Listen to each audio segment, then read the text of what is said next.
Get ready for some upbeat banter, plenty of laughs, and a whole lot of love for the game and our team.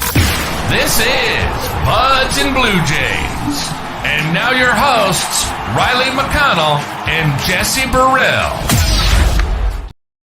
Oh, good afternoon, everyone. It is Sunday, April 21st, and welcome to episode 172 of Buds and Blue Jays, your place for all things related to the Toronto Blue Jays. I'm Jesse Burrell, joined by Riley McConnell, and today on our show, the Blue Jays made their first visit to Petco Park in San Diego in almost 10 years, and we're leaving with a series victory. It'll be our fourth straight series victory. We've won 8 of our last 11 games, and that doesn't even include the game that's going on today. We have a lot to talk about on our episode, including Daulton Varsho, a historic start for Jose Berrios to start the season. Yariel Rodriguez made a second start, and so much more coming in this episode. But first, Riley, Sunday afternoon, we're getting into the heat of the summer. How you feeling, my man? It is 10 after 4 Sunday afternoon, Jesse. Unfortunately, due to work scheduling, we are recording this pretty much just as Game 3 is underway. Yeah, first pitch flying right now, yep. Beautiful. Chris Bassett will handle the pitching in the bottom of the first for the Toronto Blue Jays. Lineup looks good. We'll get into what I think the lineup should probably look like. Today's lineup looks like a lineup that I would put out more often than not. Jesse, we got another series win, regardless of what happens in the ball game today. You look like a genius after the Yankees. Before the Yankees series, you said that we would stay above 500, not relinquish that, Jesse. It's looking good so far, especially with maybe the next series that we're heading into. But I'll be honest, man, we haven't got a series sweep yet. Baseball's a funny sport. I wouldn't be surprised if somehow this game slips away from us. I feel like we've played some very good fundamental baseball the last 2 games in Petco. Yep. I can't even remember the last time I watched a game against the San Diego Padres, let alone in San Diego. I think geographically 2013, maybe, I think it was last time the Jays were there. It's been a long time. I think geographically they're the 2 farthest apart teams. Also, Toronto and the city of San Diego, wherever that is in Southern California. I'm not too sure. I just know that I know it's a trek. But listen, we went there, and Jesse, 2 wins, great, all you can ask for. And there has been some crazy outliers in this season. And I think let's just get right into it. There's a position player and a pitcher. Jesse, who are we talking about first, man? Well, before we get into the game recaps of the player breakdown, something big did happen in this series, and I want to mention it to you here. As you know, at the start of the season, we filled out a bingo card full of rare but not impossible things that might happen throughout the course of the season. And Riley, we got our first one.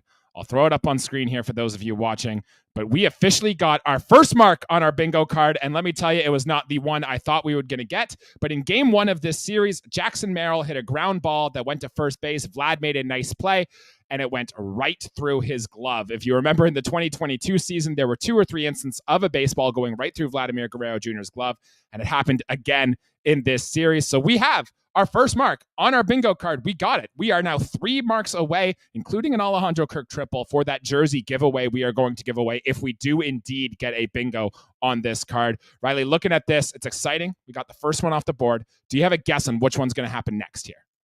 10-game win streak would be phenomenal. Ooh, I love that. I'm looking at it, man. IKF and a multi-home run game is not out of the question.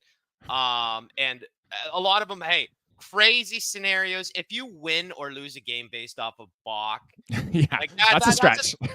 That's a tough way. And same with a pitcher ends up pinch running. I forgot how baseball worked. I was really excited for Jose Berrios to hit yesterday, realizing that there's been a universal DH now for about 20 years, it seems like. So if a pitcher's on the base paths, something horrible has gone wrong, and the doctor's office is very busy, or we're in like the 17th inning of a baseball game. Sure, I like that call. I'm really hoping for that Alejandro Kirk triple next. Although I do think that's a stretch. Any extra base hit by Alejandro Kirk would be wonderful. We have won this year. We're gonna get into that specifically later on in the episode. But yeah, there are some good things on the bingo card. I'm excited. I kind of want to give away a jersey as well too, because I mean, you got one too. I see you got Pearson up there. You got Davis Schneider. Jesse is a man of many weird and unique jerseys. Not too many people probably have both combination of a guy like Nate Pearson and Davis Schneider.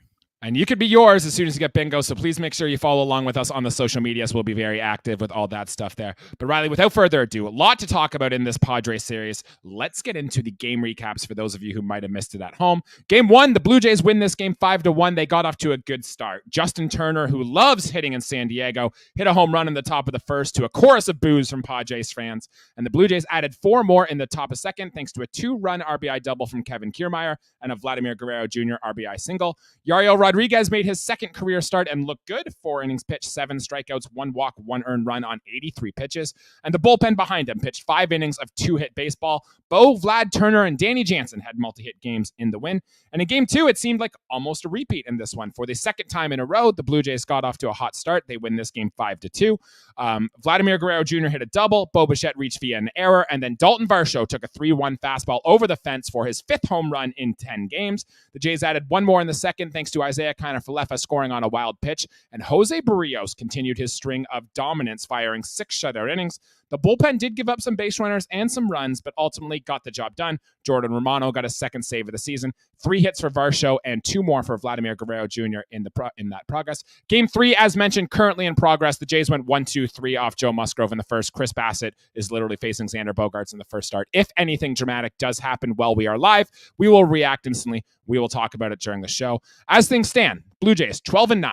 3rd place in what is a very crowded AL East. We are 2 games behind the Yankees for first in the division and in the 3rd and final wild card spot, half a game up on the Boston Red Sox. Now that we got you caught up, Riley, before we dive in to Daulton Varsho, to Jose Berrios, to all the amazing player interactions that happened, I want to tell you a little stat about the Blue Jays in Interleague this season. And since the start of 2022, did you know the Blue Jays are 62-30 in Interleague play? Since the start of 2021.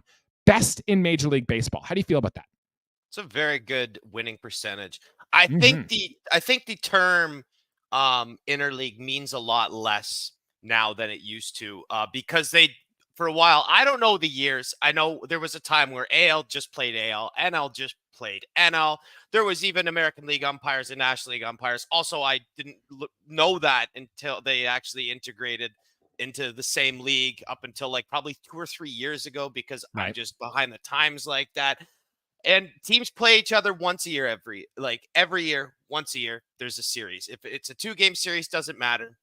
It doesn't have to be a home and home thing. You play every single team. So it means a little bit less than maybe what it did. For me, it's a series. It's a baseball game. The Padres, they lost a lot of guys. They still look like a very well put together baseball team with still very good pitching. And I mean, guys who can hit the ball well at the top of their order. I don't know about Jake Cronenworth in the start to his year, but he's still a pretty dangerous hitter. And Machado was nowhere out of his prime. I mean, he might not put up 40 home runs anymore, but he's still a guy who is a big threat at the dish. I mean, it's good to get a series win no matter what. At the same time too, it's nice to know that we can handle teams that maybe we don't see a lot. We have an upper hand on the scouting report. I don't know what the deal is. I think our guys just have rose to the occasions, but I mean, 2-30, that's a pretty big differential in wins losses. So it's nice to know that. If only we could do that, I would almost trade in a more 500 record to do a 62-30 ratio against American League East teams. Probably doesn't look the same. Absolutely. We know last year the Jays particularly struggled in the division, but winning the games against these teams will always help a long way too. And Riley, what do you make of this stat? The Blue Jays haven't scored 6 or more runs in a game in over 2 weeks. And in fact, they've scored exactly 4 or 5 runs in 9 of their last 11 games. What do you take away from this? 4 or 5 runs is actually really good. If you score 5 runs in a game, I don't know what the average is, probably somewhere around 4. I like 4.8, I think, something like that. I mean, we're right on the cusp. An offensive explosion is bound to happen. I'm okay with it. Our starting pitching has been very dominant. We have some guys coming back from injuries in the bullpen. We got deeper in the bullpen. I'm okay with that if the game's tight. And it will be tight if we can't get the runs across and our starting pitching is doing their job, which it has been. Starting pitching, I'll say right now, has been tremendous. I expect another good one from Bassett today.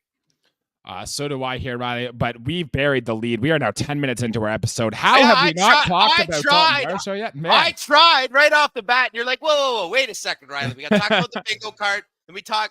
Oh, did you know in this interleague thing, the people want to hear about two guys, Jesse, and of course we buried the lead, and it's not too bad because it's well worth the wait.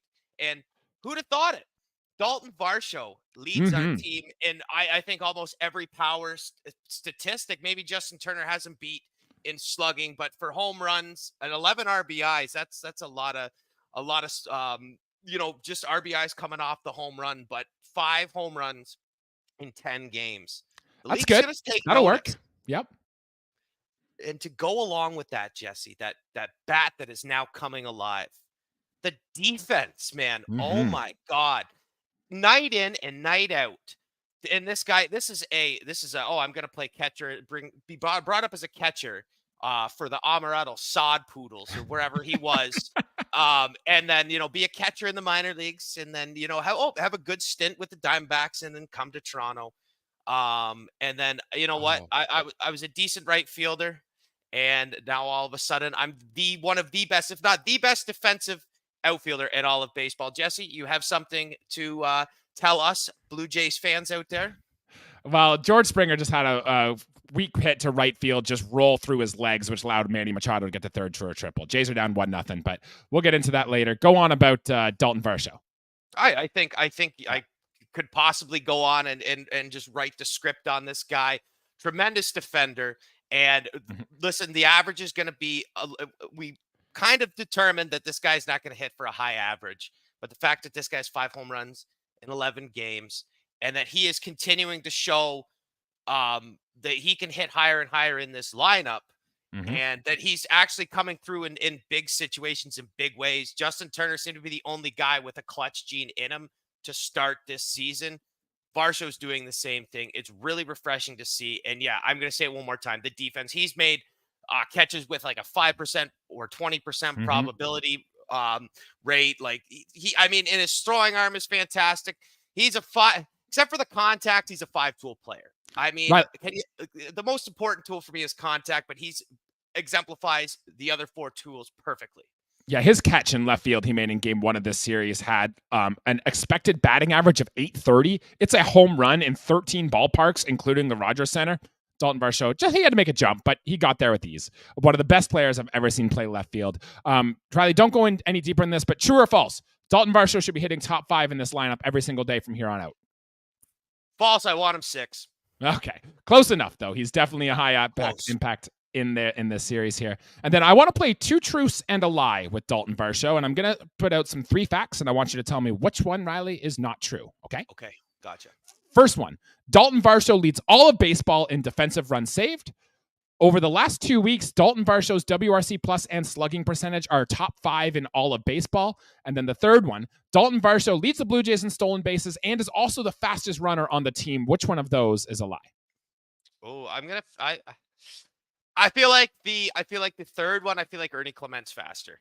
Yeah, Kevin Kiermaier's up there too. But the fact that those first 2 are true, that Daulton Varsho is leading all of baseball in defensive run saves, and over the past 2 weeks, he is top 5 in baseball in slugging percentage and WRC plus. Holy crap, Daulton Varsho is all I have to say. Now, do you think this is a mirage? Kind of like what we saw from Matt Chapman last year, who was really good in April and May and then really struggled off? Or can we see a different player going forward from Daulton Varsho? I think right now we have a player that's going to hit 80 RBIs this year, a player who I think is going to post up 25 home runs and at the same time give you elite level defense, should be a Gold Glover. I read some sort of stipulation why he may not get a Gold Glove between left and center. That's neither here nor there. Don't want to talk about that. We know what he can do in the field. He is an extremely valuable player. I think people who we're probably pessimistic coming into the year about Daulton Varsho. You're allowed to be. It didn't look great last year. And to start the year, I'm not going to lie, it also really didn't look good. There wasn't a lot of hope.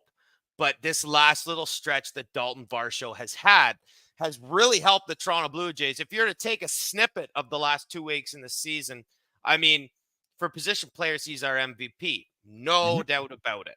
Right, It's a long season, though, Jesse. We'll see what happens. Of course, but this is all encouraging signs. This is the Daulton Varsho we saw in spring training, so let's hope the adjustments he has made can carry over to the regular season.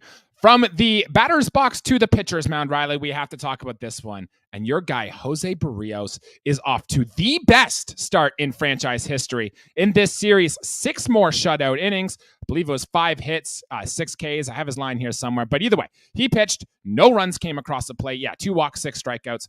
I did think in this start, he did allow a more hard contact. He did get a little lucky. The defense behind him was fantastic. But look, you can't argue with the results here, Riley. That is now, I think, 21 consecutive scoreless innings, maybe 21 and 2/3. It is one of the longest scoreless starting pitching streak in Blue Jays franchise history.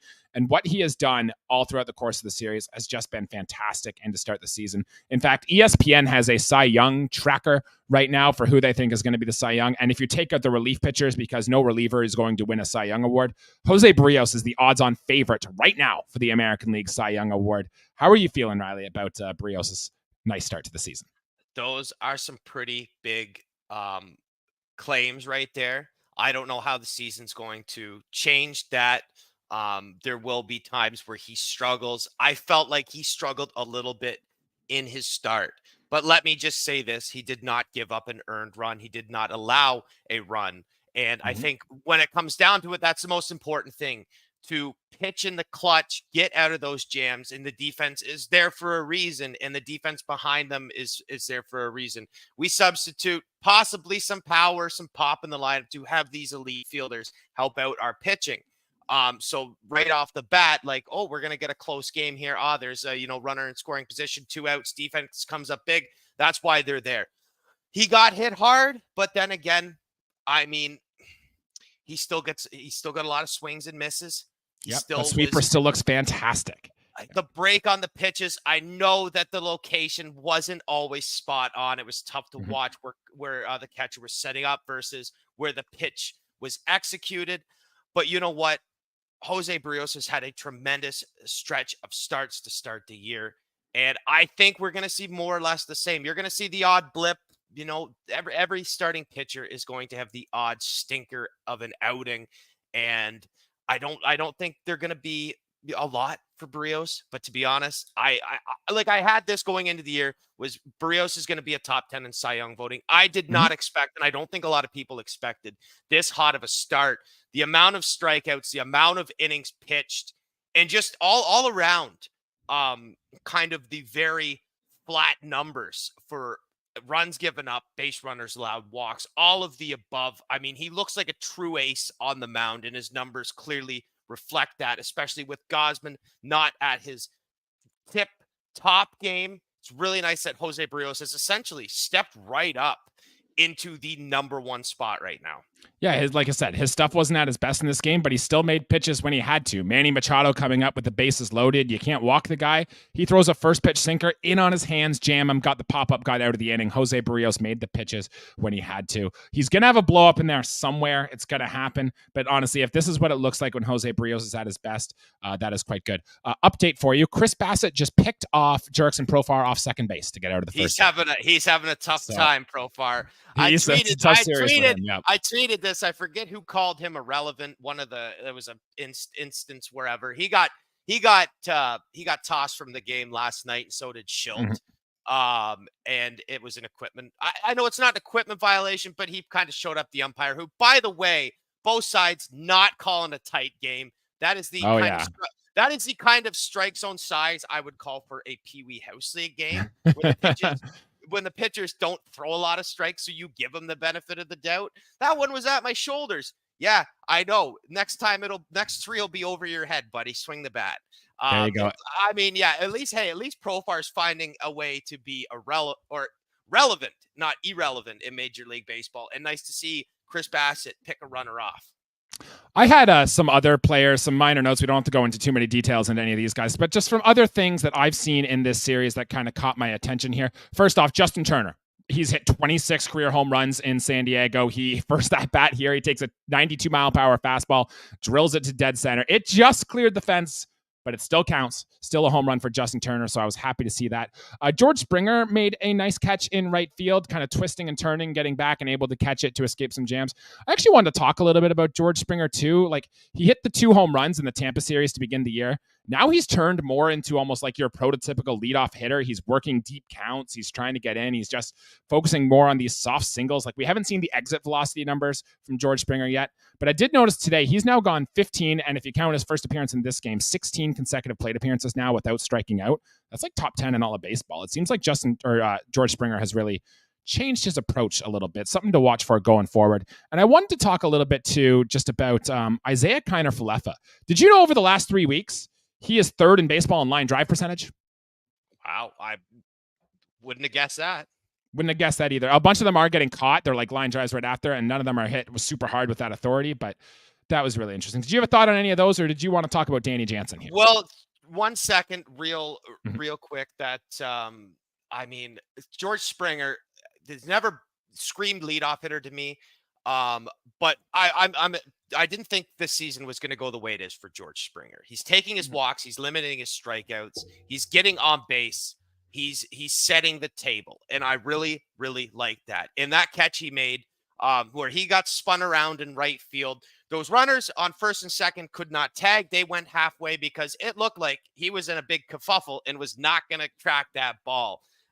He made a great recovery and made the catch. Jesse, my second headline to this show, because we here on Buds and Blue Jays definitely have our favorites, me especially.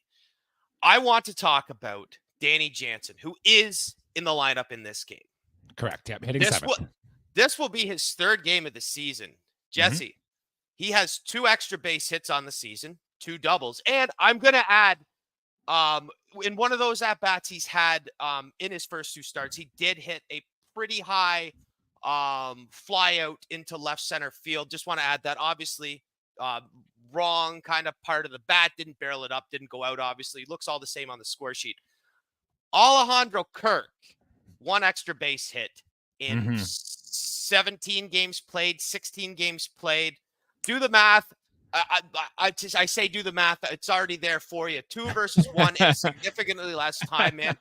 Until Kirk can figure it out, man, if Danny Jansen is going to go, and I want to see how he hits in this ball game, because I hope that he gets on. I mean, he's hitting lower in the lineup. That's fine. I'm okay with him hitting lower in the lineup. I just want his bat in the lineup. Kirk has done just the most minuscule to help out offensively, and he's a liability in so many other ways. His trajectory to hit ground balls, and he's a liability on the base pass. I will say this. I don't want to talk too much about defense. He is an elite framer. Probably the best in the game at this point this year. And I've seen people talk about him and the way they talk about him, and especially against the Padres yesterday, he was making a lot of good pitch frames. But honestly, until his bat comes around, we need Jansen in the lineup.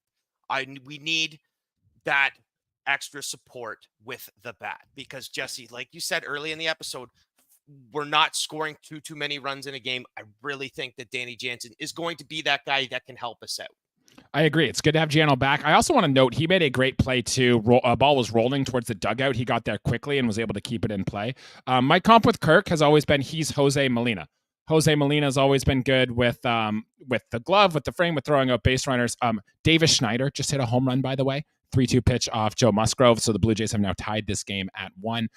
Very good for him. We'll take that. But yeah, I agree. I want to see more of Danny Jansen. If you need Kirk to be a personal catcher, to say like, I don't know, Gosman's catcher or something, then sure, so be it. But I want to see Jansen in that lineup more often than Alejandro Kirk, especially because he's not getting DH days. Just some other player notes that caught my attention. Kevin Kiermaier is 5 for 11 in his last 3 games, but if you really look at those 5 hits, they don't inspire you much. They look like kind of bloops here and there. A ball that should have been caught in left field that the left fielder just fell down on. And if you remember that. So some stuff there for Kevin Kiermaier. I want to give a shout out to Ernie Clement, who came in last night's game on a pinch hit and was able to put the ball in play and get an insurance run across. That was very nice. And then I wanted to throw some love to Davis Schneider, who not only did he just hit a home run, he had a line drive, which had a 900 expecting batting average that didn't fall for a hit. He also had a very good at-bat where he just saw a ton of pitches, fouled them off. It's good that Davis Schneider can do that stuff when he's not in the lineup regularly. So good stuff there. And yeah, Riley, anything else to add on the offensive side of the ball before we turn over to the pitching side? It's only a matter of time before the boys have a little bit of an explosive outburst, and I'm really looking forward to it. Yeah, it's going to happen sooner rather than later. I'd start hammering those Blue Jays overs and runs, especially when we get to Kansas City next after this series. To the pitching side, Riley, we already talked about Jose Berrios. Yariel Rodriguez made his second career start of the big leagues. And in his line here, 4 innings pitched, 3 hits, 1 earned run, 1 walk, 7 strikeouts. I did notice he did hang a few pitches. That first batter of the game, Xander Bogaerts, the one that Daulton Varsho made that great catch on, was a curveball that was right down the pipe. It was hit very hard. Would have been a home run at, like I said, 13 other ballparks. But that's okay. The defense made the play. And I like that Yariel Rodriguez, who his prototype coming in was that he might have a little bit of a command issues coming through. He doesn't have the thing, but like if his misses are still competitive pitches, like with the Blue Jays defense behind him, they can do okay. They can do some good things and let the defense play, I think is going to be successful for Yariel Rodriguez. I left encouraged coming out of this start, and I like that 83 pitches too. They're kind of building him up and letting him go. I'd love to see that number go even higher, and we can talk Blue Jays pitching depth if you'd like, but it is quite nice to see as a team that's going to rely on Yariel Rodriguez more than I think we thought we were at this time a month ago. We didn't know we were going to rely on Rodriguez as much because we didn't realize the transactions that were going to happen. Moves have been made.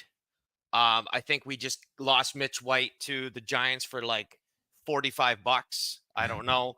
Like we will need Yariel Rodriguez, and I would like to see him. I know it's probably not going to be this year. We need to see him get basically to the max innings that he can throw. That's what we need, because there is basically an issue with the longevity of some arms. A lot of kind of shorter relief pitchers. I know Richards can throw multiple innings. I get that.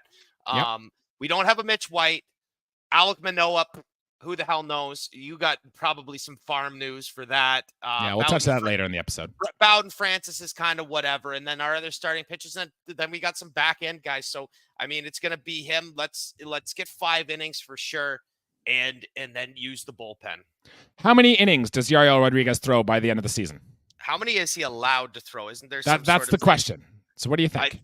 I think it's going to be the maximum, or like 2/3 of an inning off that maximum. If it's 130 innings, he's going to throw 128 and 2/3. Like it's going to be right around that mark.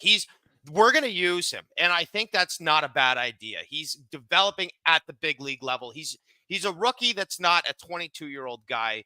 He's got experience in professional baseball elsewhere. There's no reason not to have him in the big leagues, Jesse. And that we pretty much determined this guy's going to start baseball games. He is going to start. The way Mitch White's gone, he's going to be a starter.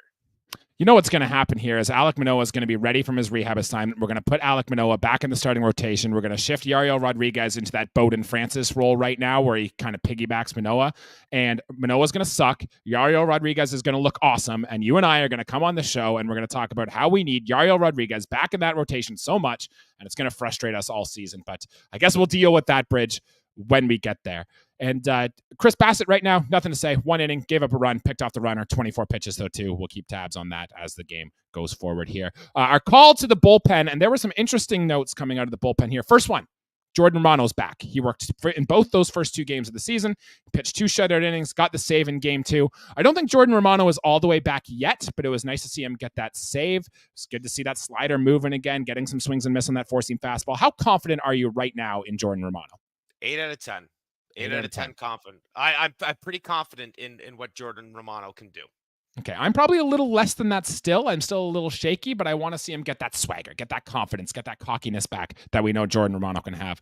But if your confidence level is 8 out of 10 on Jordan Romano, I'd imagine it's much higher on this guy, Riley, Jimmy Garcia. And I'm just going to read to you over his last 6 appearances, 6 2/3 innings pitched, no hits, no walks, no earned runs, 10 strikeouts, Riley. I just want you to guess what Jimmy Garcia's whip is on the season. I love a good whip.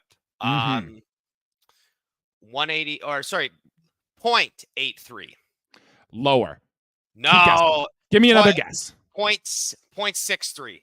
0.29 is Jimmy Garcia's whip on the 0.29. season. A sliver over a quarter of a runner per inning. I'm going to look it up right now. I know Jimmy Garcia gave up a home run, I think in the Mariners series, but I don't think he's given up much else since that. And once this Fangraphs page loads, I'll let you know. It's allowed.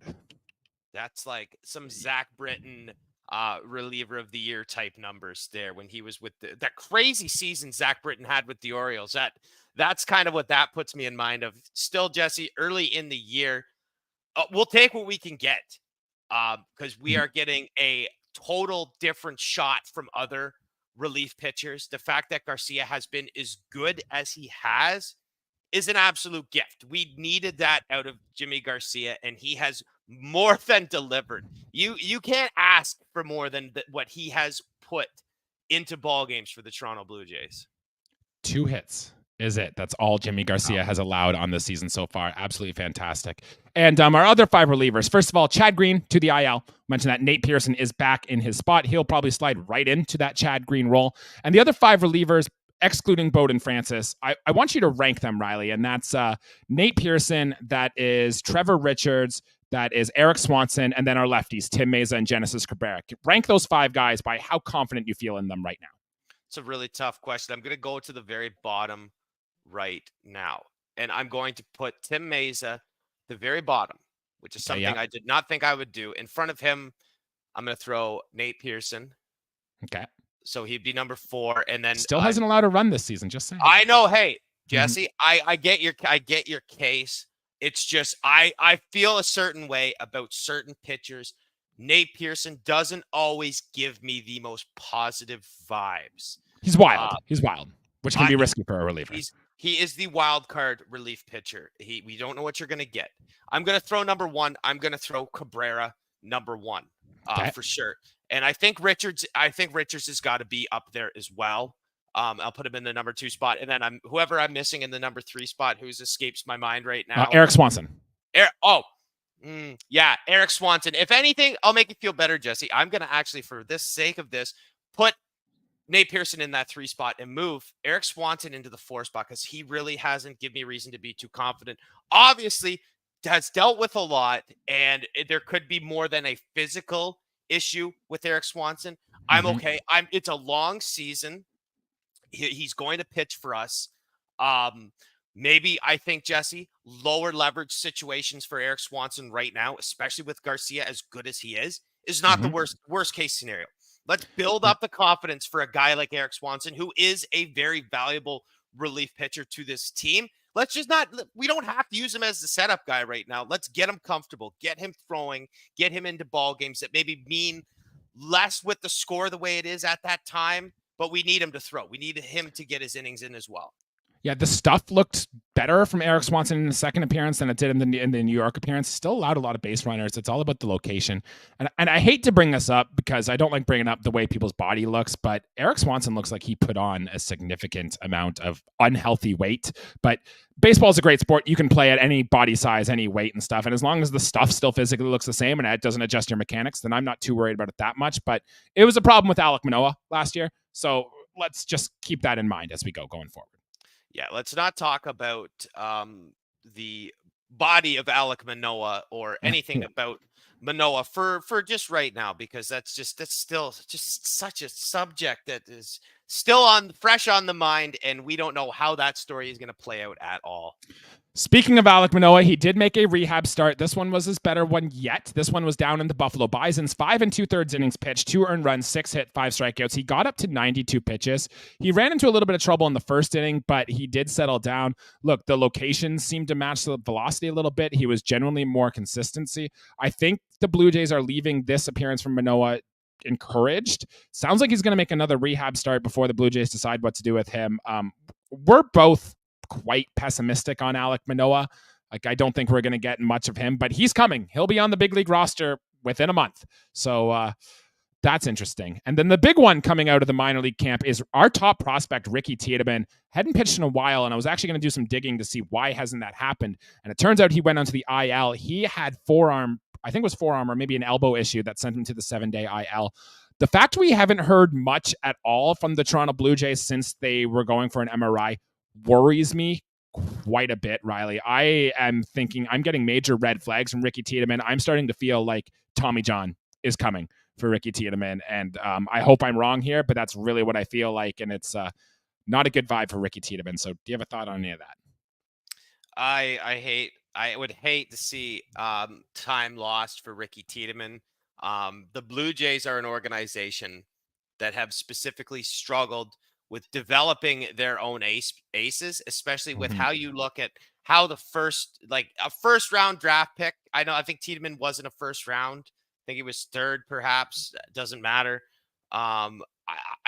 We can't develop our own guys and for them to flourish at the major league level. Manoah, one great season, sure.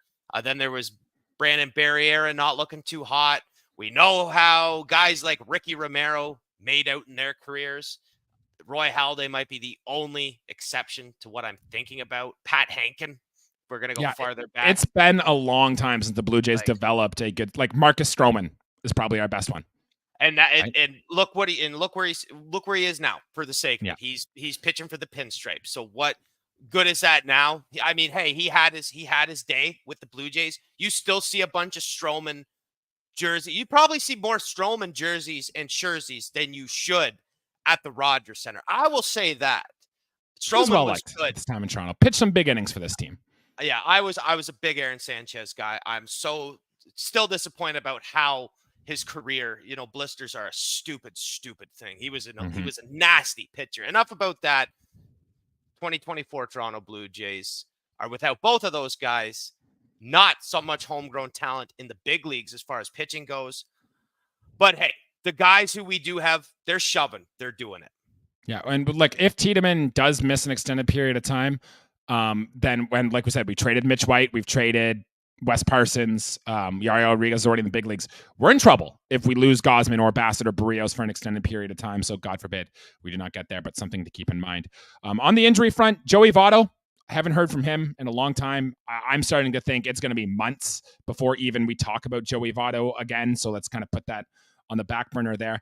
And I have one thought down on the farm, Riley. Elvis Martinez is hitting literally everything. He's hitting 328 on the season. He has a hit in every single game the Bisons have played except for one so far this year. Multi-hit games in 3 in a row. He hit a grand slam, 470 feet the other day. He looks fantastic. Addison Barger hit a home run literally about an hour ago. He now has 20 RBIs on the season for the Buffalo Bisons. Like, there are people in Buffalo who are hitting right now. And I had a quick thought. We don't have to spend much time on this because we are running short of time here. But if we were to get one of them on the roster, you're not taking Ernie Clement off this roster. You're not taking Davis Schneider off this roster. You need your catchers in Jansen and Kirk.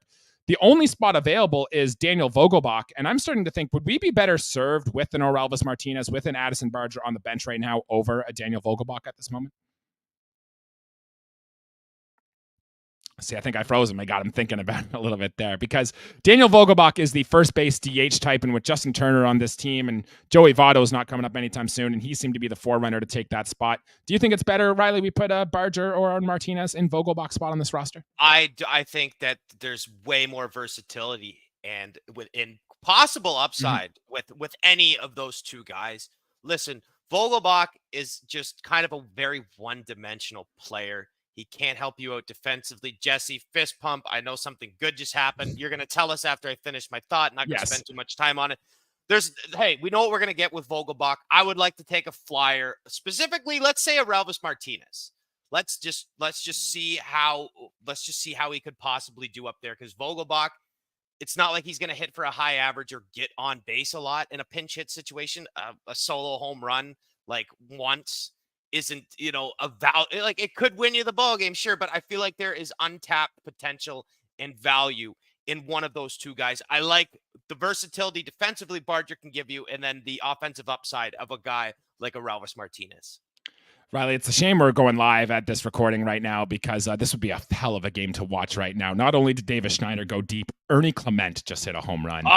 Let's pitch above the zone. So it is now 2-1 Blue Jays in the top of the third. Kevin Kiermaier is at bat, and Davis Schneider and Ernie Clement going deep in a game. This has Buds and Blue Jays written all over it, my guy. So let's get off there. So I guess without further ado, let's call our episode there. A lot of stuff. We will be live on social media talking about the rest of this game. If anything major or dramatic does happen, we'll maybe come up with something quick. But look, time constraints. We're busy, guys. We got stuff to do. We can't always get in right after the game. If this was on the East Coast, we would have been able to do it after. But alas, this is the life of a podcaster. So please make sure you follow the channel on TikTok, Instagram, Facebook, Twitter, anywhere you can find your podcast. You can find Buds and Blue Jays. Riley, anything else to add before we run out of here today? Jesse, get to work. I got a ball game to watch. My man, let's do it. Thank you, guys, and we'll see you next week to recap the series against the Kansas City Royals. Thanks, guys.